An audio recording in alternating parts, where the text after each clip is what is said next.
My name's Stephen Johnson. You can tell from my accent, I'm from Kansas at the moment. I've lived there for the last 20 years. I've been involved with PeerJ since its inception. I was a founder member of the editorial board when we started in 2012. And I've been working with the as a staff editor since 2018. So PeerJ is a completely open access publisher. We were founded in 2012. We published our first article on February the 12th, 2013.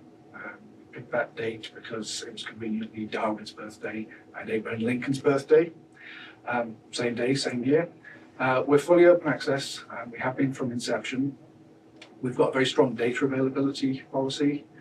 So the data sets associated with all of our research are published alongside the articles, either on our site or on a repository. We started off and still do peer review according to sound science principles. So we don't peer review on the basis of perceived novelty. There has to be a contribution, but we don't dwell on, is this a particularly large leap forward, for instance. And we do transparent peer review. So we have a single anonymous peer review process where reviewers have the option to sign their reviews, and about half of them do. And we started off with the review history being published at the discretion of the authors, so they can choose whether to make it public or not. As you'll see later, well, we now publish all of our reviews.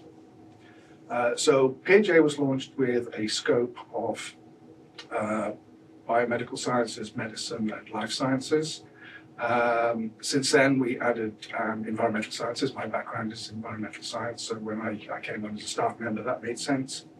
In 2015, we launched a second journal, PeerJ Computer Science. So overall, our scope includes biosciences, medicine, environmental science, chemistry, material science, and computer science.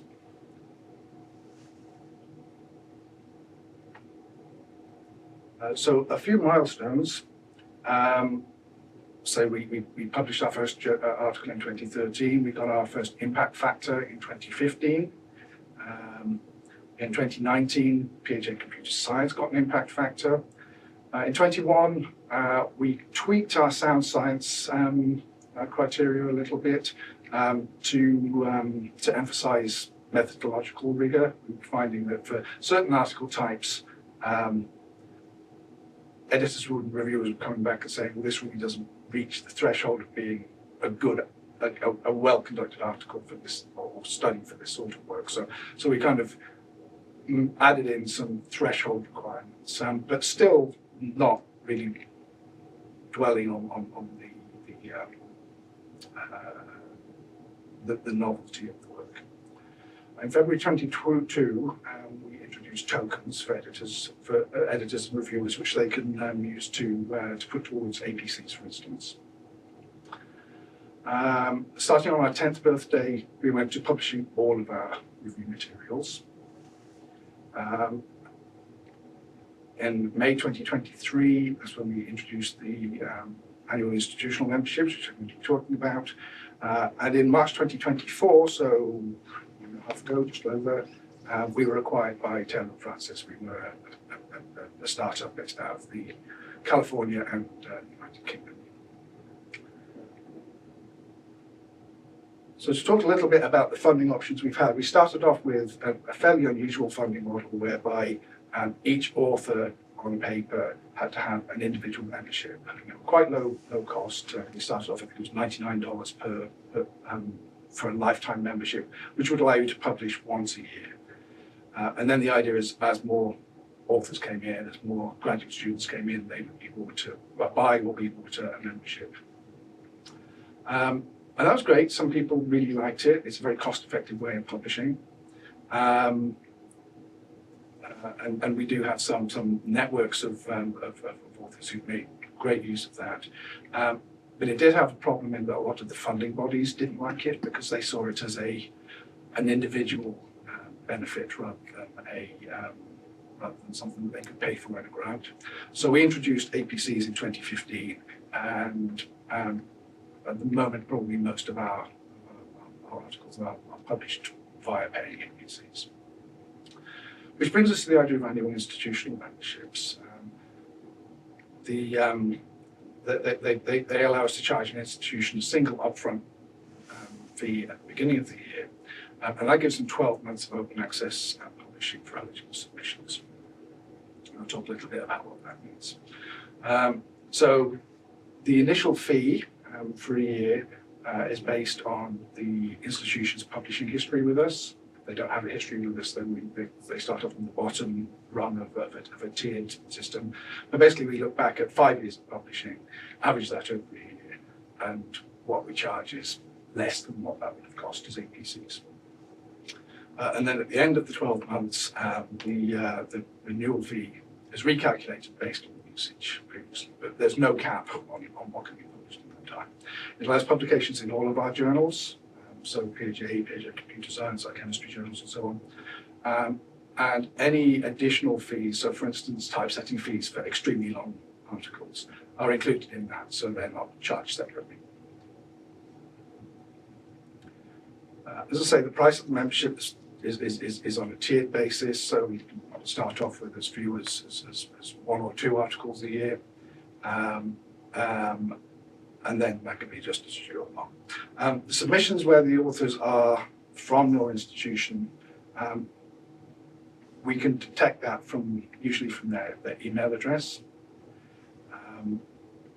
and generally speaking, we can vary this with the agreements, but it's generally if the submitting author or if the corresponding author is from that institution.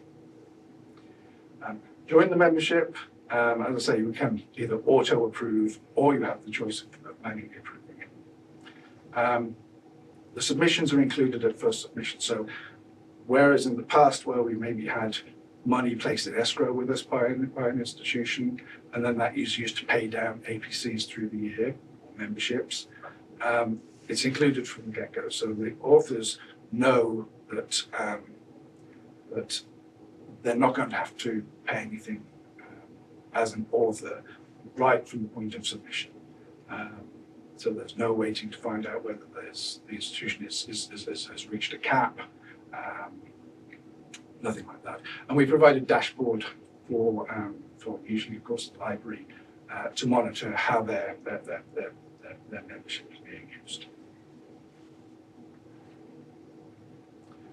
The renewals are calculated about 6 weeks before the end of the year. And what we do is we look at the activity in that year and see whether we need to move up or down a tier. The way we work it is if you've used less that year, if you published less that year than you did the previous year, we'll look at the difference between what you would have paid with the APC and what you actually ended up paying, and we'll discount that off the next year.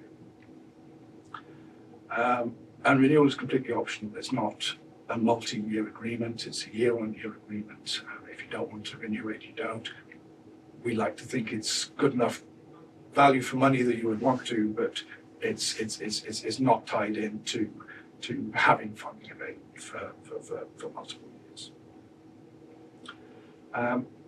So to summarize, the benefits are we've got guaranteed value versus the APC costs.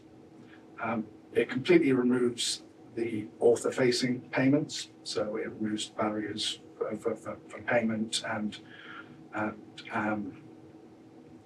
the worry from the submitting authors. It's very easy to manage, very easy to purchase. It's a very simple agreement. The thing that librarians have told me is that their favourite thing about it is the amount of administrative burden it removes from them.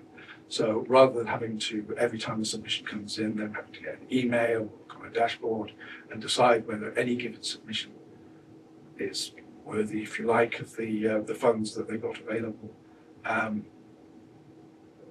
it pretty much runs itself. It just sits there, and if you've said anybody who's got an email address from my institution who is a post author or submitting author or corresponding author position is included under this, then we'll honour that for the year. And as I said, there's no lock-in. You get to the end of the year, we will tell you how much it would cost to continue, but you're under absolutely no obligation to continue. So to summarise, and I do truly believe this, I think it's a pretty neat idea.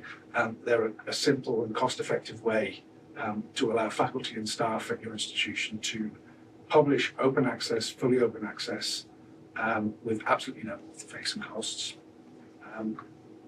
We think, we know that it improves the experience for authors who, as I say, don't have the concerns about getting to the end of the review process and then finding that their institution won't pay for it. They've got to find some money to out of whatever funds they have available, sometimes even their own pockets, depending on where they are. But at absolute minimal overhead in terms of administration of the library. All of which, all while keeping costs below what you would be paying if you paid on an individual APC basis. And that's got to the end of it. So there's just a quick graph to show you how things are growing. That's cumulative submissions being published under, is that submission? Yeah, that's submissions, that's not publications, so there's going to be a little bit of lag on that. But it's growing fast. We're finding that people are finding it value for money, and it's a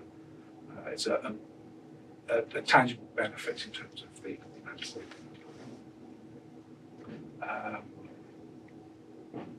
If you're interested in more information, we've got the website there. You can always email community to my colleague Gavin, who actually would have been a better person to talk about this, but he would have had to come from the UK, and I've just come 2 hours from Kansas City, so I got to be it, and I asked my wife what was the most trustworthy looking shirt I had, and she said pink one. So here we go. There we are. Matches a lot of the shirts being sold on this street too, on King Street. Pink, you're right in. All right, I haven't been down there. I only arrived late last night, so I've seen my hotel in this building. She was on point. Yeah.